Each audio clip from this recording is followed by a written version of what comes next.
menghimpun rukun Islam menjadi satu, menjadi salat itu. Macam mana cara mendirikannya? Pertama kita dirikan salat itu niat. Kedua berdiri betul. Ketiga takbiratul ihram. Nah, takbir itu kita musyahadah. Takbir itu saatnya kita menghadap kepada zat Allah. Nah, maka tidak kita punya nafsu. Disitulah dikatakan oleh Rasul kita puasa. Kemudian baru menyusul zakat. Apa yang kita zakatkan diri? Coba lihat doa. Iftitah doa penyerahannya. Inna salati wa nusuki wa mahyaya wa mamati lillahi rabbil alamin. Salatku, ibadahku, hidupku dan matiku hanya milik Allah, Tuhan semesta alam. Ada milik kita? Tidak ada. Nah, ini yang dimaksud oleh Rasul, mautu qabla anta mautu. Matikan diri kamu dahulu daripada mati kamu. Karena sudah kita tak punya diri lagi. Hanya yang ada itu Allah. Yang melangsungkan perjalanan salat itu minallah, billah, lillah. Daripada Allah, kepada Allah, bagi Allah. Nah, maka Allah menunjukkan dirinya. Berdiri, Allahu Akbar. Nah, Allah Maha Besar. Ruku, Allahu Akbar, Allah Maha Besar. Sujud, Allahu Akbar, Allah Maha Besar. Duduk, Allahu Akbar. Semata-mata Allah yang Maha Besar. Nah, itu. Inilah zakat. Kemudian baru ibadah haji. Mana ibadah haji? Menghadap kiblat. Mana kiblat yang kita hadap? Nah, itu Ka'bah atau Baitullah. Ah, itu. Jadi kalau Ka'bah bukan haji.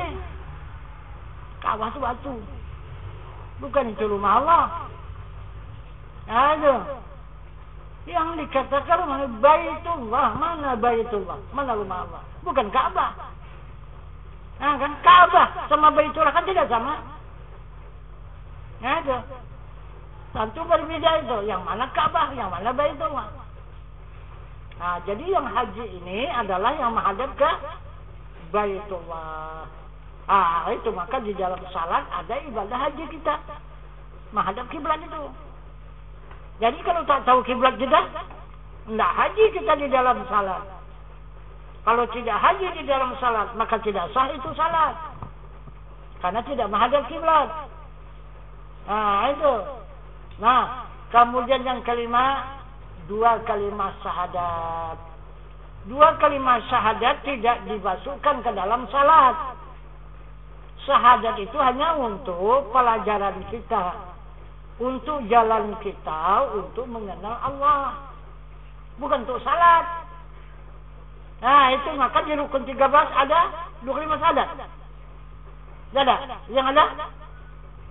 Apa? Di rukun 13 apa yang ada? Tahayat kan? Tahayat awal dan tahayat akhir. Bukan ada syahadat.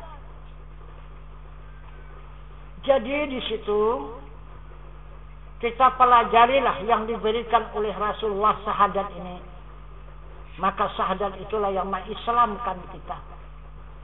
Pertama, 2 perkara diikrarkan dengan lidah, kedua ditasdikkan dengan hati.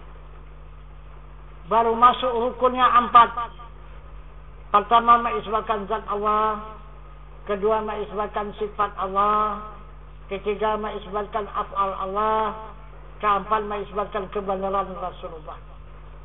Itu rukun syahadat. Kemudian baru kesempurnaan syahadat. Ada 4. Pertama diketahui, kedua diikrarkan, ketiga ditasdikkan, keempat diyakinkan dengan iman. Itu Tuhan, itu syahadat itu. Syarat sah syahadat 4. Pertama diketahui, itu Tuhan itu. Kedua diikrarkan, disebut. Ketiga ditasdikkan, dibenarkan hati. Keempat diamalkan. Bagaimana mengamalkan Tuhan? Mengamalkan Allah bagaimana? Allah itu diamalkan baru jadi. Kalau tidak diamalkan, mana jadi syahadat? Coba bisa mengamalkan Tuhan. Segala perbuatan kita itu tidak lalai, tidak lepas dari Tuhan. Itu dikatakan mengamalkan. Nah, itu adalah penyerahan diri tadi. Kalau belum menyerahkan diri tak bisa memakai syarat sah syahadat. Ada kita kerana Allah, bergerak kerana Allah, berkehendak kerana Allah, mengetahui kerana Allah, hidup kerana Allah, mendengar kerana Allah, melihat kerana Allah, berkata-kata kerana Allah. Ini katakan mengamalkan syahadat.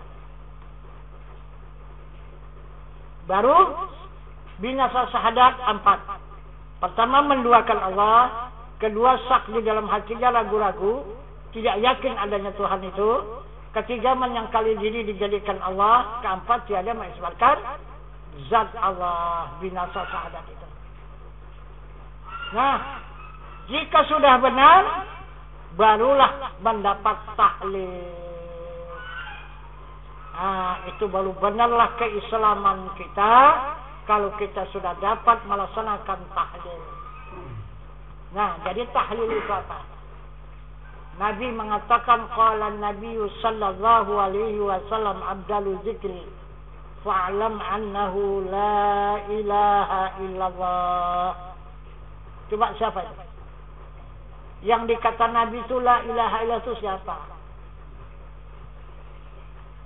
Datang kita tiada Tuhan. Iya kan? La ilaha illallah. Tiada Tuhan, sesungguhnya hanya Allah. Nah, karena berdasarkan huruf kalimat itu. La itu tiada, ilaha itu Tuhan, illa itu melainkan Allah, yaitu Allah, melainkan Allah. Jadi tiada Tuhan melainkan Allah. Begitulah seumur hidup mengatakan kita tidak mengakui adanya Tuhan. Kita tak bertuhan. Orang kita ngakuinya tidak ada Tuhan. Hah? Yang ada hanya Allah. Allah itu namanya. Tuhannya mana? Nah itu. Maka kita tak bisa menyembah Tuhan orang tidak diakui adanya Tuhan. Gimana menyembah Tuhan? Nah itu. Yang sebenarnya yang dikata oleh Rasul tadi apa? Yang dikata oleh Nabi. Nah itu. Yang dikata oleh Nabi, la ilaha illallah. Coba sahutannya apa? Hayyun baqi. La ilaha illallah. Hayyun mawjud. La ilaha illallah. Hayyun maksud. Itulah dia.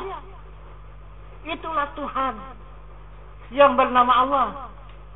Mana Tuhan yang bernama Allah? Hidup.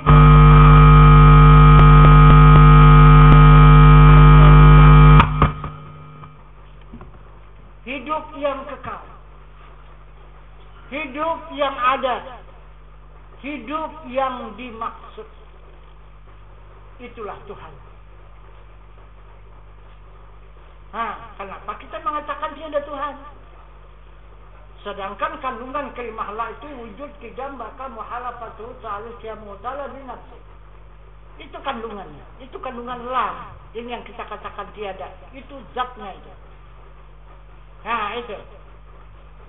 Jadi adalah mengandung zat itu kalimah la. Ini yang kita katakan tiada. Nah itu. Itu tafsir, bukan tasdik.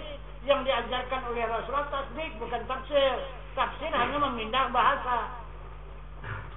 Nah itu. Jadi ini tasdik ini maksud dan tujuannya.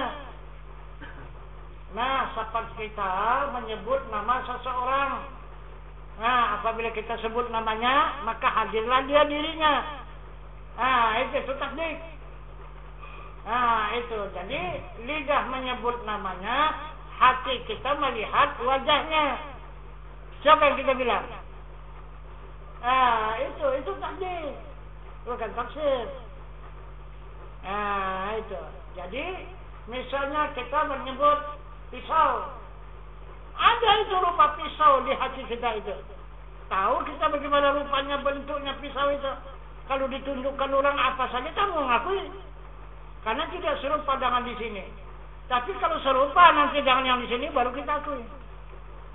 Nah, berarti benar. Ini dia pisau itu. Karena ini udah ada di sini. Nah, itu. Jadi kalau kita tidak pernah melihat pisau, bagaimana? Mentasdikkan. Tak bisa mentasdikkan di hati. Tak bisa membenarkan di hati. Cuma hanya ucapan lidah. Tapi hati tidak dapat membenarkan. Begitu kita kepada Allah. Hanya lidah mengatakan adanya Allah, tapi di hati kita mengatakan tiada Tuhan. Nah, itu Islam indana kafir indallah namanya. Nah, itu.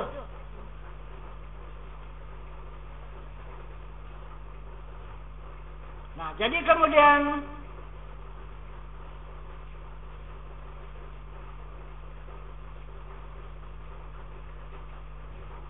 yang dikatakan salat ini menjadi tiang agama adalah berdasarkan dua kalimat syahadat.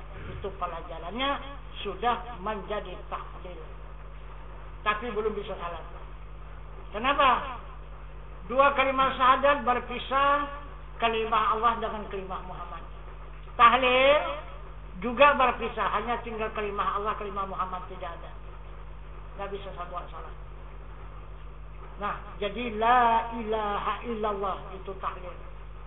Jadi yang dikatakan la ilaha illallah, hidup yang kekal, hidup yang ada, dan hidup yang dimaksud. Itulah dia diri Allah. Kemudian baru kita pelajari la kalimah apa, ilaha kalimah apa, ilah kalimah apa, dan Allah kalimah apa. La kalimah nafi, ilaha kalimah mumpi, ilah kalimah isbat, Allah kalimah musabat. La berapa isinya? 5, wujud, kidam, basab, wahalafatul haikiyah, botala binafsi. Ilaha berapa isinya? Alam, sama, basar kalam, samyan basir mutakalimun. Ilah berapa isinya? 4, kudrat, iradat, ilmu hayat. Allah berapa isinya? 5, qadirun, muridun, alimun, hayun, wahdaniyat. Berapa jumlah? 20. 20 yang wajib, 20 yang mustahil, berapa? 40 tambah harus yang satu. 41. Inilah yang menjadi akaidul iman.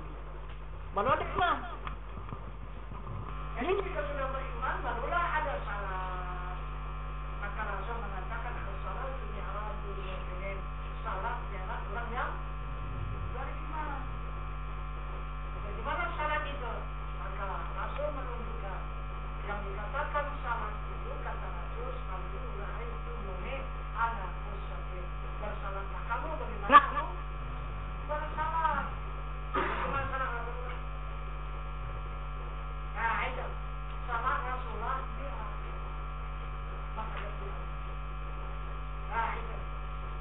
Jadi waktu Muhammad menghadap Tuhan ada siapa? Tidak ada. Usahakan hamba, usahakan umat, usahakan sahabat, malaikat pun tidak bisa jadi saksi. Hanya Muhammad dengan satu nabi. Itu suatu yang disebut dengan apa namanya Masjidil Aqsa. Nah, itu. Nah, jadi sekarang semasa Nabi menghadap dengan sahabat itu yang disebut di dalam salat kita adalah tahayat. Inilah diri tahayat, tahayat awal dan tahayat akhir. Jadi itu kenyataan diri Allah dan diri Muhammad. Itulah tahayat. Bunyinya la ilaha illallah Muhammadan Rasulullah. Dari mulai at-tahiyyatul mubarakatul salawatul thayyibatu lillah. Assalamu alayka ayyuhan nabiyyu rahmatullahi wa barakatuh. Assalamu alayna wa ala ibadillahi sholihin. La ilaha illallah Muhammadan Rasulullah. Itu bahaya. Nah, itu maka ini ikut dari Jamalik ini terus. Ini membuktikan kalimat Allah, ini menunjukkan kalimat Muhammad, di sini kalimat Allah. Nah, itu maka begini kita bertahayat itu. Nah, jadi apabila sampai kepada kalimat la ilaha illallah, ini naik menyaksikan baruhu Muhammadar Rasulullah. Nah, ini tahayat. Nah, itu. Ini katakan tahayat. Maka menjadilah tiang agama. Nah, itu. Jadi sekarang salat ini apa isinya? Salat ini ada dua isinya, sembah dan sujud. Sembah itulah takbir atau ihram. Apa isi takbir? Ini kebanyakan kosong. Takbir itu tak berisi. Nah, jadi isi takbir itu surat Taha nomor 14 di dalam Al-Quran. Bunyinya, innani anallah la ilaha illa ana fa'budni wa aqimis salata lidzikri. Itu surat Taha nomor 14. Jadi di situ dia mengatakan innani anallah, sesungguhnya aku ini Allah. Jadi siapa yang ngaku? Coba siapa sesungguhnya aku ini Allah, kata dia. Siapa dia? Nah, siapa orang? Nah, ini banyak tak tahu, cuma hanya mengaku Allah saja itu namanya. La ilaha illa ana, tidak ada Tuhan yang lain, hanya aku. Nah, siapa yang ngaku itu? Fa'budni, sembah aku. Coba. Bagaimana menyembahnya aku tak tahu. Nah, jadi itulah yang dikatakan oleh Nabi tadi. Nah, itu. Innani anallah. Yang mengaku sesungguhnya aku ini Allah. Itulah ayat yang hidup tadi adalah hidup yang kekal. Itu maka hayyun baqi. Hidup yang kekal. Nah, itu. La ilaha illa ana, tidak ada Tuhan yang lain, hanya aku. Itulah dia. Nah, itu.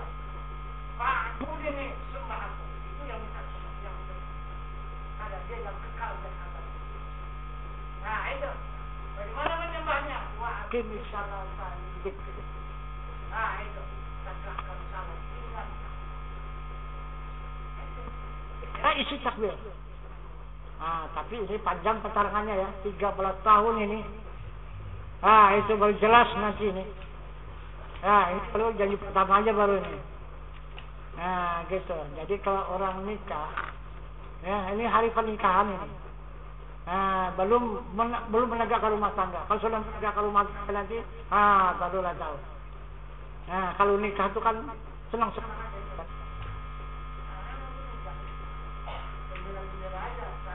Menegakkan rumah tangga, barulah.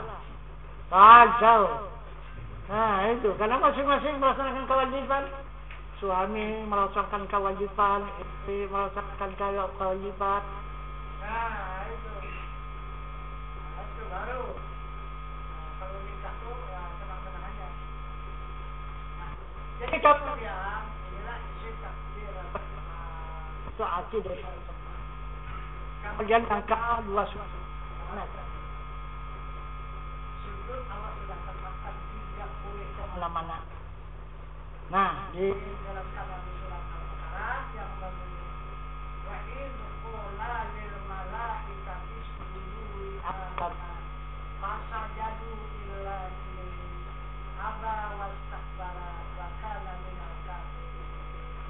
Nah, ini kemana Allah memerintahkan sujud kepada Adam. Nah, kalau malaikat tidak mau sujud kepada Adam dijadikan oleh iblis.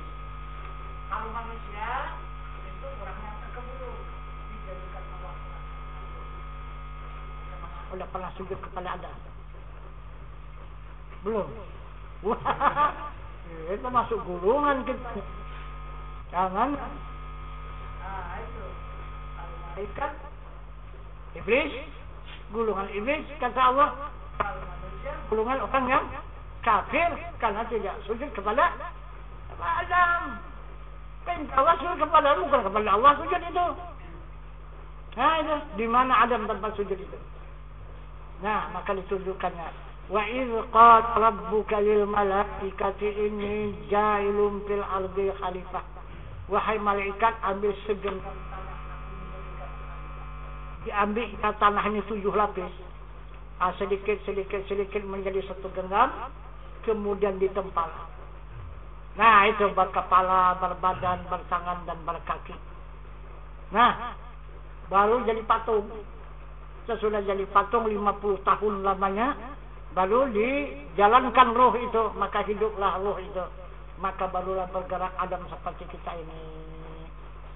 Maka 900 tahun kehidupan Adam di muka bumi ini, maka dia pun melahirkan keturunan.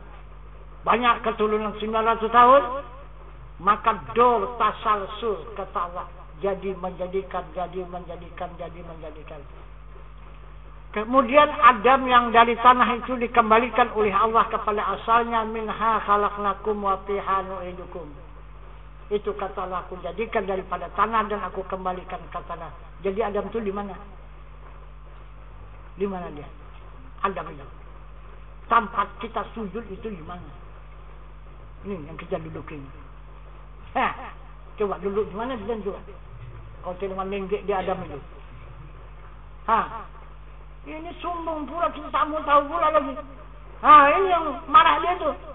Tak mau tahu, sudah nenggek di belakangnya, tak mau tahu pula lagi. Itu ada lagi yang sombong lagi pun. Itu malaikat yang sombong. Maka suruh sujud. Sujudlah ke sana, diminta oleh Allah Subhanahu supaya apa? Supaya kita mengenal siapa dia sebenarnya. Siapa Adam? Siapa ini bumi yang terhampar ini? Itu. Nah, coba kita perhatikan, kita renungkan. Dialah yang mengasih makan dan minum siang dan malam. Yang memberikan pakaian dia. Yang memberikan kekuatan dari dia. Memberikan kesehatan dari dia.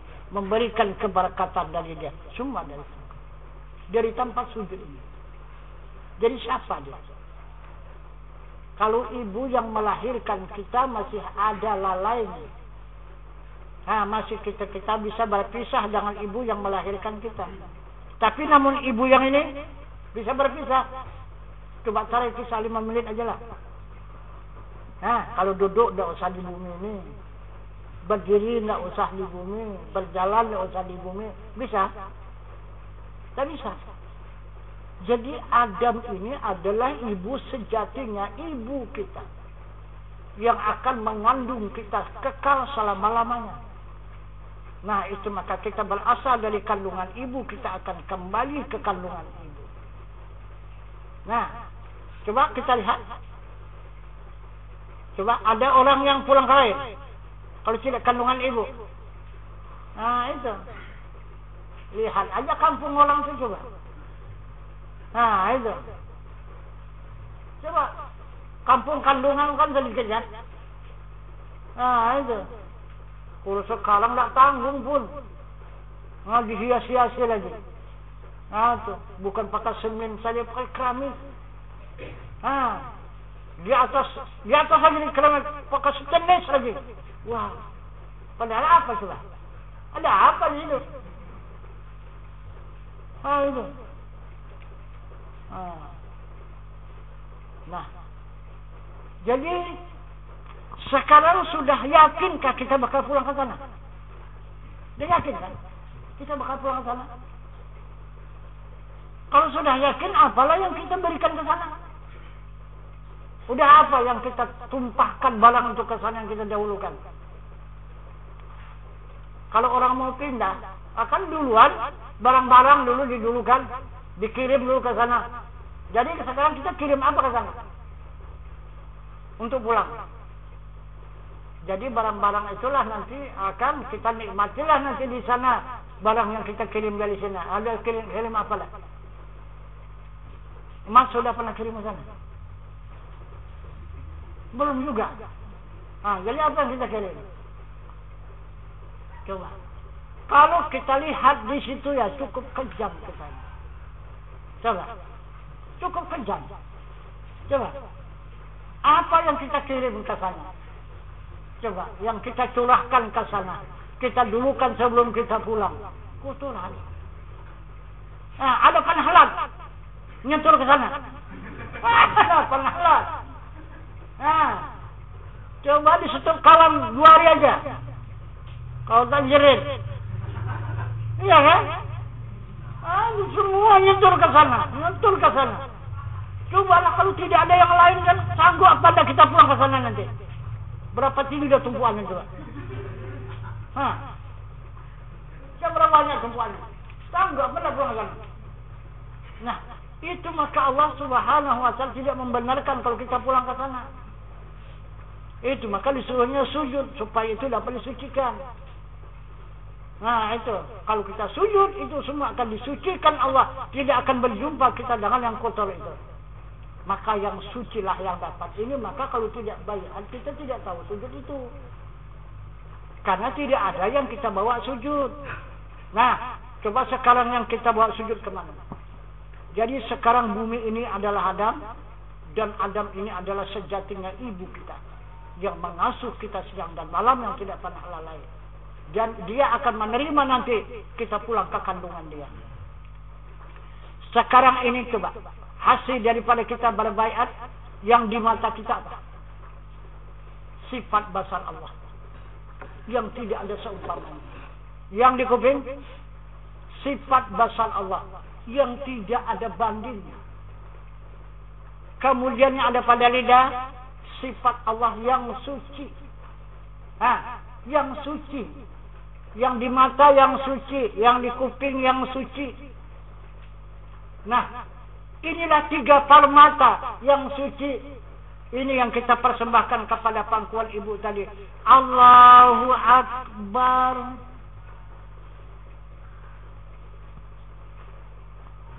Kita persembahkanlah 3 permata ini di pangkuan ibu kita itu. Maka kita menyatulah dengan ibu kita itu.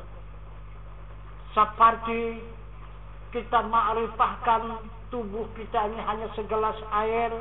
Di waktu kita sujud itu adalah jatuh ke dalam lautan. Jadi air yang segelas kembali ke dalam lautan. Ada arti apa? Air yang segelas ini ada artinya? Tidak ada artinya. Itu. Di situ kita dapat merasakan hilang rasa angkuh, rasa sombong, rasa tinggi diri, rasa takabur. Tidak ada lagi. Habis semua lenyap. Tidak ada lagi. Berapalah berbanding air lautan dengan segelas? Itu tak ada artinya diri kita itu. Kalau berbanding dengan bumi yang kita pijak. Itu. Maka dialah yang mengurus kita siang dan malam. Kenapa? Maka kita tidak pernah ke pangkuannya. Kenapa kita tidak pernah mengenal dirinya sebelum kita pulang, supaya dia mengenal kita. Jadi supaya dia senang menerimanya. Itu semasa kehadiran kita nanti kembali ke pangkuannya. Itu yang dimaksud. Itu yang dimaksud Allah. Nah, jadi akhirnya ini bumi yang terhampar ini Adam, kemudian ibu yang sebenarnya ibu kita, akhirnya siapa? Inilah Baitullah. Ini Baitullah, inilah rumah Allah. Itu coba kita sekarang waktu kita satu kemana? Ya, berdiri kita terpacak di sana. Muka kita hadapkan ke sana, ke tempat sujud. Angkat tangan takbir ke sana. Ruku ke sana, sujud ke sana, duduk di sana, semua di sana. Karena ini jalan pulang. Ini Baitullah, ini rumah Allah. Itu maka hati-hatilah, jangan hanya menguturi rumah Allah saja. Kita tinggal di rumah Allah itu maka diguncangnya. Itu maka guncang sana, guncang sini. Ya macam orang kotoran di sana sini di rumah. Kita kerasan apa enggak? Anak cucu kita nguturi aja dalam rumah itu. Bukan pernah membersihkan. Jangan senang apa enggak? Lama-lama marah kita ngamuk kan? Guncang rumah itu, bercampaan. Itu. Hanya yang tercampak dari rumah kan? Nah itu maka jadi bencana. Itu maka menjadi bala. Nah itu maka tertundanya segala bencana dan bala itu disebabkan ini. Itu. Ini adalah kesenangan Allah dan kecintaan Allah yang dilakukan oleh hamba untuk melaksanakan taubat nasuha, mensucikan diri daripada sekalian dosa. Itulah yang sangat disenangi oleh Allah Subhanahu wa taala. Walaupun Allah itu marah kepada hambanya, tetapi ada ubat. Begitu. Misalnya kita banyak bersaudara. Saudara kita itu hanya nakal saja kerjanya. Ada 2-3 orang yang tidak berbuat nakal, yang memberikan kesenangan orang tua kita itu. Maka terubatlah kemarahan orang tua itu untuk menghancurkan rumah itu. Kalau tidak akan dihancurkan, kita pun ikut juga hancur. Nah itu. Jadi inilah keterangan singkat mengenai baiat. Sudah sampai kita kepada Baitullah, sudah sampai kita ke rumah Allah, maka diberikan oleh Allah ibadah haji. Ini yang haji. Itu kalau ke Mekah belum tentu jumpa. Lah juga kan? Jumpa Ka'bah bukan kan itu. Tadi baru jumpa. Itu. Jadi kalau ada uang banyak baru ke Mekah. Kalau haji diri kita sini. Inilah menghajikan diri kita. Kita sudah menerima ibadah haji, pemberian dari Allah Subhanahu wa taala, karena Allah menunjukkan rumahnya yaitu Baitullah. Maka janji Allah, barang siapa yang diberi Allah itu petunjuk Baitullah, maka itulah yang akan dihajikan oleh Allah. Jadi walaupun 100 kali ke Mekah, kalau tidak ditunjukkan Allah Baitullah, tidak akan hajinya. Itu haji juga, tapi haji mardud namanya. Bukan mabrur, mardud. Itu. Jadi itu jeruk, ya. Nanti itu diambil air di mangkuk, kalau mau mandi diperas, baca salawat 1 kali, minum sedikit, kemudian baru diperas jeruk itu lagi di air itu, kemudian air itu jadikan air sabun. Jadi kita bersabun dengan air jeruk itu 1 kali mandi. Jadi niatnya mandi cuma rajaku mandi cuma karena Allah. Itu untuk memandikan jeruk itu. Jadi ini keterangan mengenai baiat ini kita padakan sampai di sini. Akan kita lanjutkan nanti dengan pengajian ataupun dalam muzakarah. Karena ini 13 tahun nanti baru jelas. Itu baru terang dia nanti. Jadi untuk ini kita padakan sampai di sini. Wabillahi taufiq wal hidayah. Assalamualaikum warahmatullahi wabarakatuh.